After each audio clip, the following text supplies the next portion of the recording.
Gravando. Vamos lá, então. Meu nome é Diniz Antônio Moreira. Essa é uma tese de dissertação para a conclusão de um mestrado em Ciências da Saúde.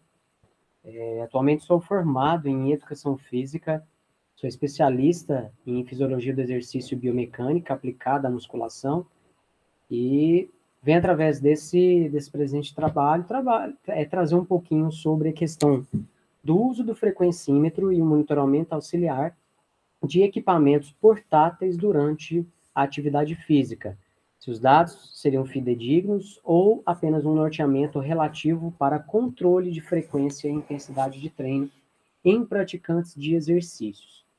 Então, vim mostrar um pouquinho como a importância desse estudo seria hoje para os usuários finais. Então, a ideia é mostrar a importância desse estudo para que as pessoas que hoje utilizam essas ferramentas, que sejam relógios, aplicativos através do celular, como acompanhamento durante a atividade física, o quão importante isso seria para mostrar o nível de treinamento que ela tem. Então, nós estamos falando de hoje um cenário atual com aumento crescente no número de praticantes de exercício físico, inclusive utilizando desses meios de dispositivos inteligentes como uma referência de treino. E a ideia seria mostrar se os mesmos eles seriam interessantes para se ter uma base do nível de treino e o acompanhamento dessa frequência cardíaca, se os mesmos seriam fidedignos conforme os dados que são utilizados, inclusive, em estudos científicos e parâmetros de estudos laboratoriais. A ideia é instruir adequadamente também os usuários desses aplicativos e dispositivos inteligentes o quão fidedigno e preciso seriam esses dispositivos durante a sua prática regular de atividade. E o quão importante seria também para que essas pessoas, até que estão saindo de um sedentarismo, ou até como um meio iniciante para a prática, o quão, de fato, seria essencial ter esse controle em mãos de uma forma mais acessível e simples, para que isso possa utilizar como uma medida até de acompanhamento, uma medida de instrução, orientação e adequação em relação ao treino cotidiano. Eu vim trazer como referências estudos. Kortgens, 2003, ele utilizou um Polar M52, e como uma das premissas seria a questão do VO2 máximo como referência. Porque o VO2 máximo, por ser a melhor variável a ser utilizada para determinar e classificar um condicionamento cardiorrespiratório. Outro estudo importante que foi utilizado, uma meta-análise também, os estudos de Odrisco 2020, que ele já foi bem mais profundo. Esse, com certeza, foi a minha principal referência bibliográfica. Ele procurou determinar a precisão de uma estimativa de monitores cardíacos utilizados em pulso quanto ao gasto calórico. Então, ele fez uma comparação em vários dispositivos, né, para mostrar o quão efetivo ele é em vários exercícios que são muito comuns: corrida, caminhada, exercícios domésticos, remo, bicicleta. Outro referencial que foi utilizado, inclusive, como uma base através do TEMAC, seria Jimenez Egídio, 2020. Ele já foi bem específico. Ele utilizou um smartwatch e um dispositivo aplicado diretamente ao tênis, mas a ideia dele é monitorar as ações técnico-táticas e a atividade de jogadores durante uma competição. E trouxe também Lugones e Sanches, 2020, que seria para avaliar a eficácia do aplicativo, né, dentro de um smartphone, em um acompanhamento de indivíduos sedentários no processo de perda de peso, indivíduos que estavam com sobrepeso ou obesidade. E outros estudos, Cauchy, Chung, que também são essenciais, isso eu vou falar um pouquinho mais na frente, para falar sobre coisas mais específicas referentes à arritmia cardíaca, a questão de frequência cardíaca. Importância desse trabalho. O presente trabalho, eu considero que ele traz a principal referência bibliográfica presente. Então, o Temaki, ele trouxe um bom embasamento daquilo que, referente a este tema, esse presente estudo, tudo que é de mais importante, tudo que é de mais diretivo relacionado a esse tema. Então, aqui nós temos o principal referencial bibliográfico no que tange esse assunto referente ao uso dos dispositivos e esse acompanhamento durante a atividade física. E mostrar o quão precisos eles são para mostrar o nível de atividade física dos seus usuários finais. Então, nós estamos falando também de mostrar com precisão os dados que são apresentados, seja no relógio, seja no celular, esses dados, se eles são tão importantes e se de fato eles são corretos, a ponto que as pessoas que hoje o visualizam e utilizam como referência, se eles de fato eles acompanham todos os dados que são publicados e utilizados relacionados e referentes com os mesmos fundamentos. Então, para dar continuidade à questão do hábito de prática de atividade física regular, seria importante ter essa visualização da questão da importância e o quão corretos e precisos eles são. Então, nós estamos falando de trazer os dados reais do que nós estamos visualizando nos dispositivos móveis e uma importância para a continuidade em utilização também para estudos científicos. O que é levado ao público leigo e de que forma que ele pode ser utilizado, de que forma como ele pode ser abordado e interpretado também. Seria interessante também a gente abordar, de uma maneira geral, para iniciar, antes da gente aprofundar um pouco a questão do estudo, a questão da importância, né, do exercício físico para a saúde. Nós estamos falando do controle da obesidade, da questão de um controle de mais de 40 tipos de doença. Nós estamos falando de tratamento preventivo e também até mesmo um tratamento eficaz de solução de vários tipos de doença, diabetes, hipertensão, estresse, ansiedade, muitos desses que estão no auge nesse tempo de pandemia. Então, é importante a gente colocar que a atividade física, ela é essencial e a Organização Mundial da Saúde, a OMS, junto com a American College, elas orientam uma prática regular de cerca de 120 minutos semanais de atividades moderadas ou um pouco mais intensas. Então, nós estamos falando que pessoas que têm esse hábito de ao menos cerca de 2 horas de prática de atividade física regular durante a semana seriam consideradas ativas, tanto na prevenção de algumas doenças, quanto também no tratamento de algumas que as pessoas já têm. Nós estamos falando do uso do exercício físico no tratamento de sobreviventes em relação a câncer, pessoas que são hipertensas, problemas coronários, tratamentos de lesões, reabilitação. Então, acho que eu não preciso me aprofundar tanto na questão da importância da atividade física, né, na questão de saúde. Nós estamos falando também no trabalho da questão da valorização profissional no acompanhamento durante a prática de atividade física. Não adianta simplesmente as pessoas eu vou fazer uma atividade física. Não adianta fazer de qualquer forma, não adianta fazer de qualquer jeito. É importante que haja, de fato, um acompanhamento profissional para que ela saiba e entenda que existe uma maneira correta de se fazer, até para se prevenir lesões, e uma maneira correta, uma periodização dos exercícios que são colocados durante essa atividade, para que, de fato, ela seja efetiva. Não é simplesmente eu colocar a roupinha de treino, vou treinar e eu sou considerado uma pessoa saudável.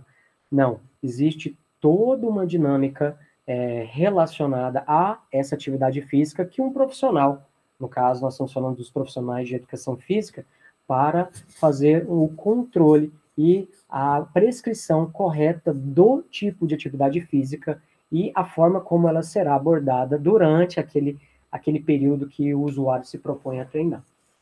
Então, seria importante ter esse acompanhamento. Nós estamos falando também de qualidade de vida e bem-estar através do exercício físico, não só para a questão da saúde, controle de doenças, nós estamos falando de longevidade. Nós estamos falando de pessoas que, através da atividade física e da saúde, elas estão prevenindo inúmeros problemas que acarretariam com o fator tempo e idade.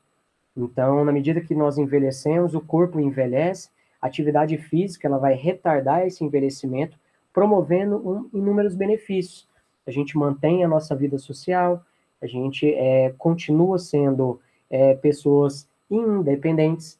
Nós estamos falando de pessoas que visam lá na frente deixarem a questão de dependência, né, seja dos filhos, né, dos amigos, para fazer alguma coisa. O exercício físico promove essa melhoria desse bem-estar, fazendo com que eu estou protegendo mais o meu corpo, melhorando o meu sistema imunológico, o fortalecimento muscular que causa a prevenção de problemas ósseos, problemas articulares, e isso tudo faz com que a pessoa ela continue na questão do processo biomecânico e mobilidade, a continuar realizando as suas tarefas do dia a dia com maestria, com qualidade e com muita alegria.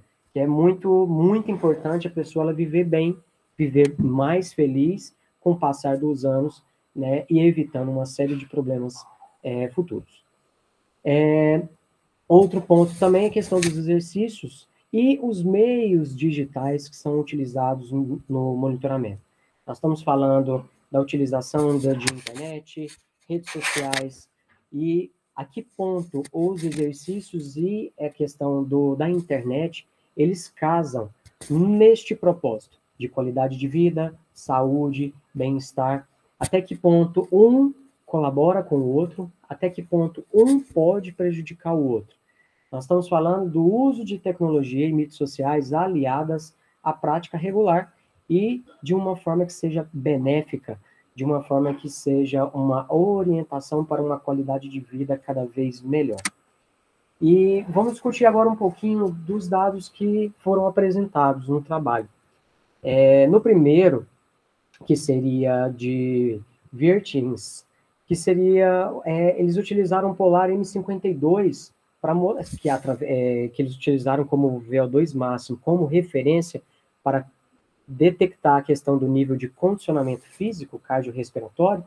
Eles mostraram que foram fidedignos, aceitáveis e satisfatórios os resultados, mas colocaram que foram divergentes relacionados com outros estudos, que foi o Vainamo 96 e Knudsen 2000, que seria a utilização de ciclo ergômetro neste processo, e que ele foi diferencial.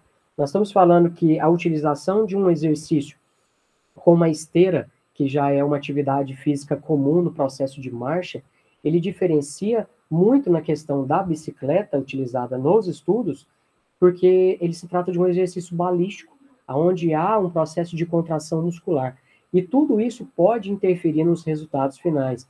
Isso pode ser considerado como um fator determinante na questão dessa divergência, apesar de que os dados apresentados eles foram aceitáveis e satisfatórios. Mas o estudo mais brilhante desse trabalho, que seria o de Odrisco 2020, ele utilizou 104 estudos, sendo 60 para meta-análise. Ele chegou a excluir até 4 por não conter as mesmas metodologias que se propõem a questão da meta-análise, mas ele mostrou que, através da comparação de vários smartwatches utilizados, nós estamos falando de Polar, Garmin, Apple Watch, Samsung Gear, tudo isso, todos eles, cada um com as suas especificidades, mas eles foram, às vezes, um pouco ineficientes e ineficazes no processo de reconhecimento do tipo de atividade física que era utilizado. Porque nós sabemos que cada atividade física, ela tem a sua particularidade e, dependendo da forma que ela é realizada, ela é feito um controle de resultados de formas diferentes. Então, um circuito, um remo, uma caminhada, eles divergem entre si de acordo com a metodologia que é proposta. Então, a diferença nos resultados mostrados por esses dispositivos, comparados com os dados utilizados nos estudos aplicados em laboratório, mostra que os dispositivos eles não conseguem discernir esse exercício e, por não conseguir, acaba que eles não se tornam tão precisos assim, porque as particularidades de cada exercício elas são determinantes para mostrar a intensidade de acordo com as variáveis que a gente quer, às vezes, identificar. Frequência cardíaca, saturação de oxigênio, tudo isso vai ser diferente de acordo com aquilo que for utilizado, né, de acordo com o tipo de exercício que for realizado. Outra coisa também, o estudo de Lugoni Sanches, que ele fez aquele acompanhamento junto a... São espanhóis que estavam no processo de perca de peso, eles estavam com obesidade e sobrepeso. Ela mostrou, através dos seus estudos, o quão fundamental é o uso de tecnologia no acompanhamento destes resultados, sejam sozinhos pelos seus usuários, seja na sua residência, seja num parque, numa praça, numa academia, e que essa orientação da tecnologia, ela pode ser fundamental e substancial para que essas pessoas elas continuem no caminho correto para deixarem de ser obesos, né, e sedentários. Outro estudo, PAPA 2020, muito em cima dessa linha que nós estamos abordando, ele trouxe a questão do monitoramento da atividade física e bem-estar através de aplicativos inteligentes. Ele apresentou de uma maneira muito promissora e econômica que o uso desses dispositivos seria um processo que traz melhora de rendimento domiciliar junto aos praticantes de atividade física de uma maneira muito simples e muito prática e mais acessível também.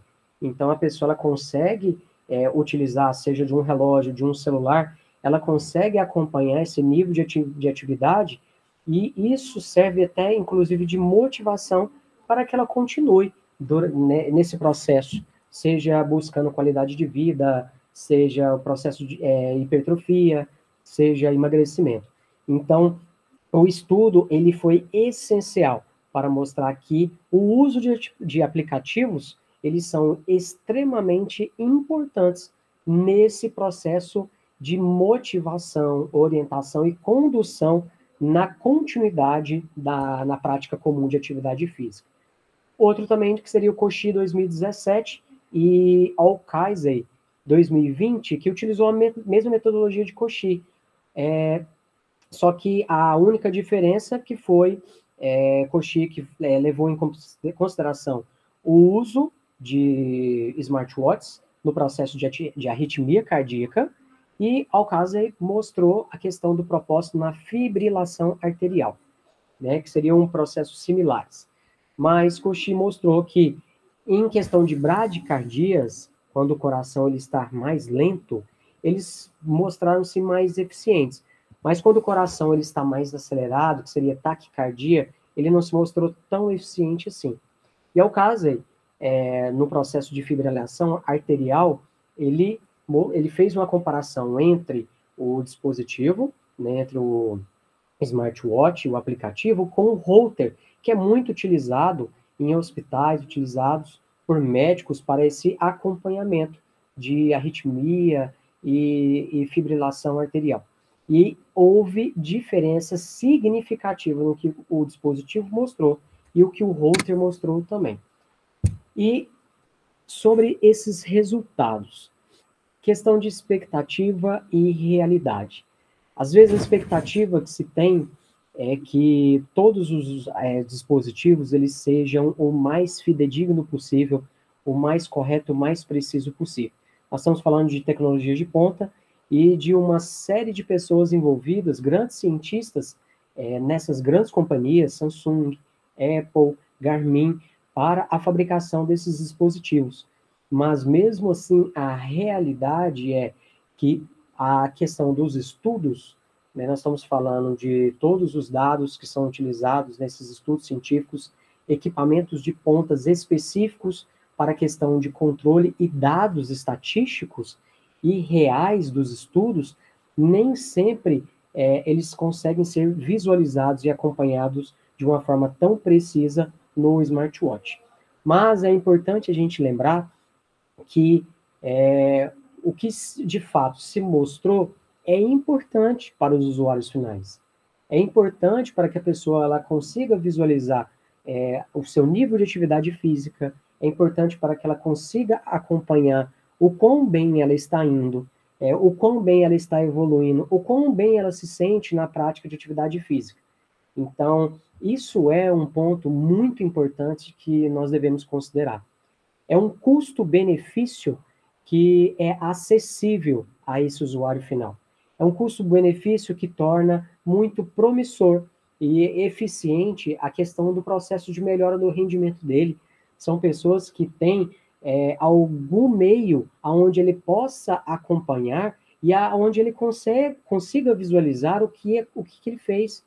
Poxa, eu treinei 1 hora hoje, né? Eu fiz uma bicicleta, eu subi uma escada, nossa, eu me sinto bem, eu me sinto com bem-estar, meu dia parece que rendeu mais.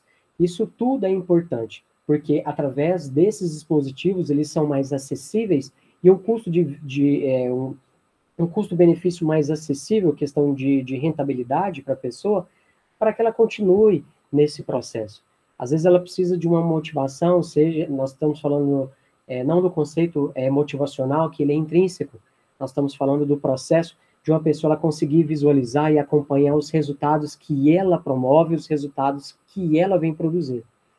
Então, nós estamos falando de uma maneira geral de auxílio na promoção de saúde e bem-estar, mesmo em tempos de pandemia que nós estamos vivendo, quarentena, pessoas que estão trancafiadas em casa, que elas não conseguem, às vezes, se dirigir até um parque, pessoas que treinam com máscara, pessoas que escolhem treinar numa residência, ou que se aventuram, às vezes, numa academia, num estúdio, e o quão importante e essencial é o uso da tecnologia durante este acompanhamento nesse processo de promoção e qualidade de vida. Nós estamos falando em auxílio na mudança de comportamento, né, e prospecção de grandes benefícios para a saúde futura. Pessoas que têm problemas atuais, que querem promover benefícios futuros, querem evitar problemas futuros, e tudo isso está favorecendo para que essas pessoas continuem nesse processo de qualidade de vida através do exercício físico, onde o dispositivo consegue mostrar isso, consegue acompanhar isso junto ao usuário. Então, o uso de tecnologia e a confiabilidade da mesma. Nós estamos falando de constantes atualizações através das grandes companhias. Sempre há atualizações que são disponíveis nos nossos celulares. Há uma nova atualização do sistema operacional, o aplicativo promoveu melhorias. Eles estão buscando sempre novas melhorias que aproximem desses dados e parâmetros utilizados em laboratórios. Apesar de não serem tão fidedignos assim quanto se espera com aquilo que a ciência mostra, mas ele tem outros pontos que são essenciais na promoção de saúde e qualidade de vida. Os dados apresentados em estudos clínicos e laboratórios e os dados apresentados ao usuário final através desses dispositivos, eles podem não conversar entre si. Há, de fato, uma referência, há, de fato, similaridade em relação a alguns resultados, porém, né, a gente precisa discernir a questão dos propósitos que são utilizados os mesmos. Se a gente, de fato, quiser mostrar que se eles são fidedignos ou não, hoje nós diríamos que eles não são tão fidedignos quanto esperamos, e eles não são tão fidedignos quanto deveriam ser. Porém, em relação àquilo que se propõe, se propõe esses dispositivos, eles cumprem sim com aquilo que os estudos científicos estão tentando mostrar também. Os estudos tentam aproximar tudo que há de mais importante através dos estudos através de dados quantitativos, qualitativos, mostrar o quão importante algo é para um usuário, para um sedentário, para um obeso, para um cardiopata. E o dispositivo que ele tem lá na casinha dele, que ele usa lá no braço dele, pode ser tão importante quanto, né, nesse processo de busca de qualidade de vida. Em laboratório, eu posso identificar vários fatores de promoção de atividade física, por exemplo, para um cardiopata. E o relógio, ele pode ser um excelente meio de levar uma pessoa a mudar de hábito, mudar de vida, para que ele consiga também corrigir algum problema relacionado à cardiopatia também. Mas é importante a gente colocar que todos os estudos levantaram a bandeira que outros estudos são esperados para complementação. Então, é sempre importante lembrar que hoje o que nós temos, digamos que nesse exato momento, nesse exato minuto, é o que até então havia de mais importante para aquilo que se propõe no trabalho hoje. Mas a partir do segundo seguinte dessa presente fala minha, para vossas senhorias, pode às vezes não ser tudo o que se precisa. Novos estudos estão surgindo e é importante que isso aconteça, que a gente aprofunde cada vez mais e que a gente consiga ajudar cada vez mais as pessoas nessa busca de qualidade de vida. Eu finalizo em relação a essa apresentação, que eu considero que é essencial na atual situação nossa, eu estou falando hoje na atual 2021, nós estamos falando em agosto de 2021, nós estamos vivendo ainda um processo de pandemia em relação ao coronavírus, e esse processo de uso de tecnologia, ele se mostrou cada vez mais eficiente para inúmeros meios, né? Questão de aproximar pessoas, na questão de promoção e vendas de produtos e serviços, e no que tange esse trabalho que eu considero como mais importante, aproximar as pessoas da questão da qualidade de vida, da promoção em relação à saúde e bem-estar. Então, em relação à expectativa do que nós trouxemos aqui, é que as pessoas consigam visualizar quais são os propósitos e a importância de utilizar as tecnologias hoje a serviço da saúde, a tecnologia a serviço da qualidade de vida, do bem-estar. Nós estamos falando que a importância desse presente estudo, até como referência para outros estudos, como uma referência para que a gente consiga alcançar pessoas que tenham mudança de hábitos, pessoas que tenham melhoras no processo de saúde, pessoas que têm algum tipo de doença e elas consigam o devido tratamento e a cura através do exercício, que ela consegue uma orientação através do aplicativo. Nós estamos falando de teletrabalho, home office, nós estamos falando de consultas online, e tudo isso a tecnologia ela está beneficiando, o acesso à saúde e à qualidade de vida, e de que forma que a gente pode se beneficiar nisso. Esse estudo veio mostrar a importância disso para o usuário final. E agradeço aqui pela atenção de todos vocês, espero ter sido bastante claro, muito coeso nas minhas falas, peço perdão um pouco na questão de gaguejar e não conseguir passar toda a essência e da magnitude desse trabalho, que senão acho que eu ia alongar um pouco mais. Tá? Muito obrigado a todos vocês e nos vemos até breve. Um abraço.